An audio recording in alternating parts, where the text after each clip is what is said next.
bienvenidos a Háblame de ti paranormal. Aquí, donde las sombras cobran vida y los susurros de la noche te envuelven, te contaré historias que te helarán la sangre. Prepárate para sumergirte en relatos escalofriantes, leyendas urbanas, sucesos paranormales y misterios que desafían la lógica. Así que apaga las luces, quédate en silencio y acompáñame en este viaje al límite del miedo. ¿Estás listo para escuchar lo que no te atreves a imaginar? ¿Comenzamos? El misterio del triciclo rojo. Desde mi llegada a España en 2003, mi vida como psicóloga y docente en una preparatoria privada fue una mezcla de rutina y satisfacción profesional. El establecimiento donde trabajaba, una antigua casona adaptada para la educación, tenía una historia y una atmósfera que pronto me harían cuestionar mi percepción de la realidad. La casona, situada en el centro de la ciudad, databa de principios de los años 70. Su fachada se presentaba con un barandal blanco algo alto, un patio de entrada con una cochera sin techo y un pequeño jardín a la derecha. El edificio, de 2 pisos, contenía un recibidor con una barra de recepción a la izquierda al entrar, donde las secretarias y el coordinador del plantel gestionaban sus labores. Frente a este recibidor, una escalera amplia conducía a los salones del piso superior. En la parte trasera había una pequeña casita, que funcionaba como cafetería, equipada con mesas, sillas, un toldo para sombra, y un patio grande. El lugar parecía acogedor a primera vista, pero pronto descubriría que guardaba secretos oscuros. Mi primer día de trabajo fue una mezcla de nervios y emoción. Llegué puntual, como era mi costumbre, a las 6:45 de la mañana, 15 minutos antes de mi primera clase. Tras saludar al coordinador, Pablo, me dirigí al patio de entrada. Allí, me senté en una banca de metal, repasando los puntos de la lección que impartiría ese día. De repente, el sonido de un triciclo oxidado interrumpió el silencio de la mañana. Al principio, pensé que era el ruido de un vehículo viejo, pero pronto entendí que el sonido procedía de un triciclo rojo, típico de los años 70. La bicicleta apareció de la nada, viniendo a toda velocidad desde la parte trasera del edificio. Sobre el triciclo, una niña vestida con un antiguo vestido rosa pastel, con rulos dorados bien definidos, calcetas con holanes y zapatos blancos, se me acercaba rápidamente. Su cabello estaba atado con un moño blanco y su sonrisa era inquietante, casi como si estuviera disfrutando de algún secreto. La niña pasó tan cerca de mí que tuve que levantar los pies para evitar que el triciclo me atropellara. Observé cómo se dirigía al jardín con una mezcla de fascinación y desconcierto. La forma en que se movía y el atuendo anticuado me hicieron pensar que podría ser hija de alguno de los miembros del personal. Decidí ir a hablar con Pablo para aclarar la situación. Disculpa, Pablo, le dije al entrar en su oficina, vi a una niña en un triciclo rojo que se fue a toda velocidad hacia el jardín. Quería saber si estaba bien o si se había hecho daño. Pablo, que estaba revisando unos documentos, me miró con una expresión de sorpresa que pronto se tornó en confusión. ¿Qué niña?, preguntó, visiblemente desconcertado. No tengo hijas. Y si tuviera una, no la traería el primer día de trabajo. Su respuesta me dejó inquieta. ¿Estás seguro? Vi a la niña muy cerca de aquí, insistí. Pablo se quedó pensando un momento, su rostro palideciendo lentamente. ¿Sabes?, dijo finalmente, creo que ahora entiendo por qué, cuando se hace de noche aquí, he escuchado a veces una voz de niño o una niña llamando por mi nombre desde arriba, cerca de las escaleras. Mis dudas se intensificaron. Decidí buscar a la niña en el jardín y el patio, pero no encontré ni rastro de ella ni del triciclo. Regresé con Pablo, sintiéndome confundida y avergonzada. Vaya, qué bienvenida tan peculiar, comenté. De hecho, me pareció que el atuendo de la niña era bastante anticuado. Pensé que tal vez tú y tu esposa tenían gustos de otra época. Lo siento si causé algún problema. A medida que pasaron las semanas, traté de seguir adelante con mi trabajo, pero la imagen de la niña y el triciclo seguía persiguiéndome. Los rumores entre el personal me llevaron a descubrir más detalles sobre la historia de la casona. Resultó que la propiedad había sido de un doctor, y su hija había tenido un trágico accidente en el pasado. La niña había caído por las escaleras con su triciclo, lo que había llevado a su muerte en ese lugar. El relato me dejó inquieta, pero mi curiosidad me impulsó a investigar más a fondo. Pregunté al personal sobre un cubículo cerrado con llave en la parte alta del edificio, donde supuestamente estaba guardado el triciclo. Con una mezcla de nerviosismo y determinación, solicité ver el lugar. un miembro del personal accedió a acompañarme. Subimos las escaleras con pasos cautelosos, el crujido de los peldaños resonando en el silencio de la mañana. Cuando llegamos al cubículo cerrado, el miembro del personal sacó una llave antigua y la introdujo en la cerradura con un giro lento. La puerta se abrió con un chirrido que pareció resonar en mis oídos como un mal presagio. Al entrar al cubículo, me enfrenté a una visión que casi me hizo desmayar. Allí estaba el triciclo rojo, idéntico al que había visto con la niña, cubierto de polvo pero en un estado de conservación impecable. El triciclo parecía estar esperando, como si el tiempo se hubiera detenido para él. La atmósfera en el cubículo era densa, y un escalofrío recorrió mi cuerpo al imaginar a la niña montando el triciclo, corriendo por los pasillos de la casona. Mientras observaba el triciclo, noté detalles que habían pasado desapercibidos, el marco oxidado y los rasguños en la pintura parecían contar una historia de uso frecuente. No podía dejar de pensar en el dolor que debió haber sentido la familia del doctor al dejar el triciclo atrás, como un triste recordatorio de su pérdida. El miembro del personal que me acompañaba mencionó en voz baja que el triciclo y otros objetos habían sido dejados en ese lugar como un tributo a la memoria de la niña. La familia del doctor había abandonado la casona y la propiedad en el peor momento de su vida, incapaz de soportar el peso del dolor y el sufrimiento. Regresé a mi oficina con la mente llena de pensamientos inquietantes. Esa noche, cuando el edificio estaba en silencio, empecé a escuchar ruidos extraños desde el piso superior. Sonidos de pequeños pasos, brisas infantiles y el eco de un triciclo en movimiento llenaron el aire. Aunque intenté racionalizar los sonidos como efectos de la estructura antigua, no pude evitar sentir que algo o alguien estaba tratando de comunicarse conmigo. Mis noches se llenaron de sueños inquietantes. Soñaba con la niña del triciclo, viéndola reír y jugar en los pasillos de la casona, solo para despertar con el corazón acelerado y una sensación de opresión en el pecho. A veces, al cruzar el jardín o subir las escaleras, sentía una presencia invisible que me observaba, susurrando en mis oídos como una brisa helada. Un día, decidí hablar con algunos de los antiguos empleados de la institución para obtener más información. Descubrí que varios de ellos habían experimentado fenómenos similares, luces que se encendían solas, voces infantiles que resonaban en los pasillos y objetos que se movían sin explicación. Cada uno de ellos había tratado de ignorar los eventos, acostumbrándose a la presencia persistente del espíritu de la niña. La historia del triciclo y la niña se convirtió en una parte constante de mi vida laboral. A pesar de los intentos de ignorar y seguir adelante, la presencia de la niña y el triciclo se mantenía como una sombra en mi mente. Cada rincón de la casona parecía llevar la carga de un pasado trágico, y cada día en el edificio era un recordatorio de que, a veces, los ecos del pasado nunca se desvanecen completamente.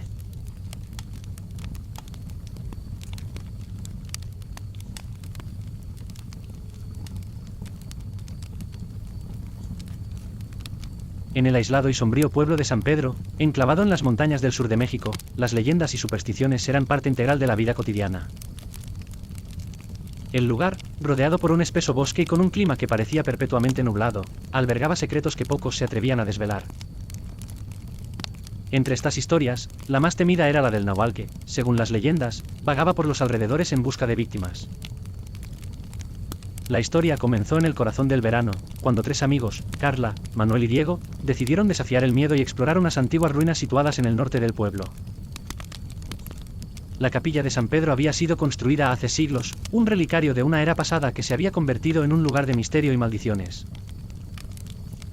El antiguo edificio, en ruinas, estaba envuelto en rumores de desapariciones y eventos inexplicables, y atraía la curiosidad de aquellos que buscaban emociones fuertes. Carla, Manuel y Diego eran aventureros de corazón. A pesar de las advertencias de los ancianos del pueblo, quienes hablaban en susurros sobre la presencia del Nahual y la maldición que envolvía la capilla, los jóvenes estaban decididos a explorar el lugar. Su plan era sencillo: visitar las ruinas durante la tarde y regresar antes de que anocheciera. Sin embargo, la intrépida curiosidad pronto se convertiría en una pesadilla. El viaje hacia las ruinas fue tranquilo al principio. El bosque parecía calmo, y los tres amigos disfrutaban de la compañía y de las bromas. Pero a medida que el sol comenzaba a descender y las sombras se alargaban, el ambiente cambió. El cielo se tornó gris oscuro y una niebla espesa comenzó a envolver el paisaje. Cuando finalmente llegaron a la capilla, ya era de noche. La estructura desmoronada y cubierta de musgo parecía una sombra de lo que alguna vez fue. Mientras exploraban el interior de la capilla, notaron símbolos extraños y antiguos en las paredes. Algunos de los cuales parecían ser pentagramas y otros dibujos que no lograron identificar. El lugar estaba impregnado de un olor a humedad y moho, y el silencio era casi palpable. La única fuente de luz era la linterna que llevaban, que arrojaba largas sombras en las paredes deterioradas. De repente, escucharon un ruido sordo. Como si alguien hubiera arrojado una piedra contra una de las ventanas rotas. El sonido hizo eco en el vacío de la capilla, y Carla, con el corazón acelerado, sugirió que quizás era solo un animal. Manuel y Diego, intentando calmarla, siguieron explorando el lugar, pero el mal presentimiento no desapareció. Mientras subían las escaleras que apenas eran más que un esqueleto de madera, el ambiente se volvía cada vez más inquietante. Las sombras parecían moverse por su cuenta, y el viento, que antes era suave, ahora se convertía en un susurro constante. Cuando llegaron al último piso, encontraron una pequeña habitación con una luz tenue parpadeando a través de una grieta en la pared. Manuel, siempre el más valiente del grupo, decidió investigar. Cuando la luz parpadeante se extinguió repentinamente, el grupo sintió un escalofrío recorrer sus espinas dorsales. Manuel, siguiendo su instinto protector, decidió que era hora de moverse a una habitación cercana. Mientras atravesaban el pasillo, comenzaron a escuchar murmullos, como si alguien estuviera hablando en voz baja justo detrás de ellos. Carla y Diego, temblando, se dieron cuenta de que el lugar estaba mucho más inquietante de lo que habían imaginado. Una sombra oscura se movía por el pasillo, y al girar una esquina, encontraron la figura de un hombre de pie, encorvado y de aspecto siniestro. El hombre, con un sombrero grande que ocultaba su rostro, parecía desvanecerse en la oscuridad. El grupo trató de acercarse para preguntar si necesitaba ayuda, pero cuando se aproximaron, el hombre desapareció como un fantasma. El miedo se convirtió en pánico cuando las sombras alrededor de ellos comenzaron a moverse con una vida propia. Los animales de la selva, que antes se habían mantenido en silencio, ahora emitían sonidos extraños y perturbadores. Decididos a escapar, los jóvenes comenzaron a buscar una salida. La capilla parecía transformarse en un laberinto, con caminos que se cerraban detrás de ellos y puertas que se abrían a habitaciones desconocidas. Finalmente, encontraron una escalera que descendía al sótano. El aire estaba cargado y el ambiente se sentía aún más opresivo.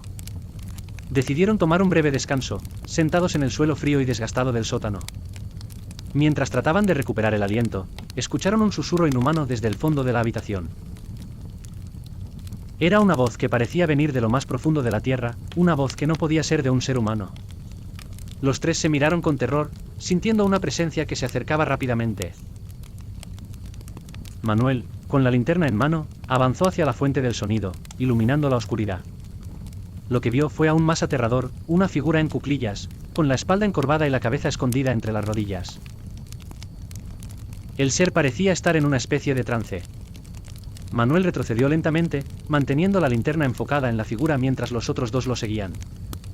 De repente, la figura levantó la cabeza, revelando unos ojos profundamente vacíos y un rostro demacrado. Un grito desgarrador escapó de los labios de la figura, y comenzó a correr hacia ellos. El grupo, en estado de pánico, trató de escapar a través de las escaleras. Mientras subían, las paredes parecían cerrarse sobre ellos y el sonido de los pasos del ser se acercaba cada vez más. Carla y Diego se dieron cuenta de que Manuel había desaparecido, y el terror se intensificó al ver que la figura los seguía sin descanso. Finalmente, encontraron una ventana rota en el primer piso y lograron escapar al bosque. La noche estaba silenciosa, excepto por el sonido de sus propios latidos. Corrieron a través de la densa vegetación, con las ramas y arbustos desgarrándolos. En su desesperación, tropezaron con piedras y raíces, pero continuaron su carrera hacia un sendero que esperaban que los llevara de regreso al pueblo. La fuga a través del bosque fue interminable. Las linternas comenzaron a fallar y la visibilidad era casi nula. En un momento, uno de los jóvenes tropezó con un árbol y cayó, gritando de dolor. Carla y Diego, exhaustos, lograron alcanzar un claro en el bosque, donde se detuvieron para recuperar el aliento. El aire estaba cargado de una sensación de desesperación y terror. De repente, escucharon el crujido de ramas y vieron las luces de las linternas apagarse a lo lejos. El hombre del bosque estaba cerca. En el claro, buscaron desesperadamente una salida, pero lo único que encontraron fueron más árboles y la oscuridad implacable. El miedo y el cansancio se apoderaron de ellos, y cuando finalmente encontraron un sendero, se dieron cuenta de que estaban completamente desorientados. Después de una hora de caminata en la dirección equivocada, finalmente dieron la vuelta y encontraron el camino hacia la capilla. Sin embargo, cuando llegaron a la entrada, vieron algo que los heló de terror. El hombre del bosque estaba de pie cerca del auto, con una expresión de locura en su rostro. Una piedra voló hacia ellos y golpeó a Diego, dejándolo herido y en estado de shock. Carla y Diego, ahora con un sentido de urgencia desesperado, corrieron hacia el auto. Manuel no había regresado y su ausencia pesaba sobre ellos. Mientras se apresuraban a entrar, el hombre del bosque comenzó a correr hacia ellos, gritando y agitando una botella rota. El grupo logró entrar en el auto y cerraron las puertas justo a tiempo.